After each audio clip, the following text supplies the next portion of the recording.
இருந்தாங்கனாக்கா 6 லேக்ஸ் பே பண்ணி அவங்க வந்து கார்டை வந்து கொடுக்கணுன்றது சட்டம்.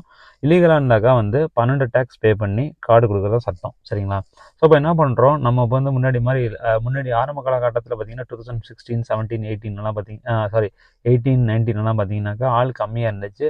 அந்த 6 லேக்ஸில் ஈஸியாக வந்து 6 லேக்ஸ் முடியும் போதே அவங்களுக்கு இமெயில் வந்துடும். ஆட்டோமேட்டிக்காக போய் என்ன பண்ணுவாங்க, ஃபிங்கர் கொடுத்து அவங்க 1 or 2 monthஸில் கார்டு வந்தது ப்ரொசீஜராக இருந்துட்டு இருந்துச்சு.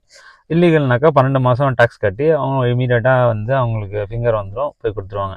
இப்போ ஏன் இந்த கோட் ஃபைல் நம்ம பண்ணுறோம் அப்படின்னு சொன்னாக்கா, முன்னாடி மாதிரி இல்லாமல் இமிகிரன்ஸ் ஜாஸ்தியாக குமிய ஆரம்பிச்சிட்டாங்க போர்ச்சுகல். ஏன்னாக்கா இந்த டிஆர்சி கொடுக்குறாங்கன்னு சொல்லிட்டு. ஏன்னா யூரோப்பில் எங்கேயுமே இல்லாத ஒரு அற்புதமான ஒரு விஷயம் இந்த டிஆர்சி, இந்த போர்ச்சுகல் டிஆர்சின்றது. ஏன்னா இது யூரோப்பியன் யூனியனில் இருக்குது, ஷெங்கனில் இருக்குது. அந்த டிஆர்சி வச்சுட்டு நம்ம பல விதமான நன்மைகளை அடைய முடியும். அதனால வந்து நல்ல நன்மைனா பக்கத்து நாடுகளுக்கு போகலாம். நீங்கள் ஒரு நல்ல ஒரு ஒரு ஒரு ஒரு நல்லா வந்து ஸ்கில்டு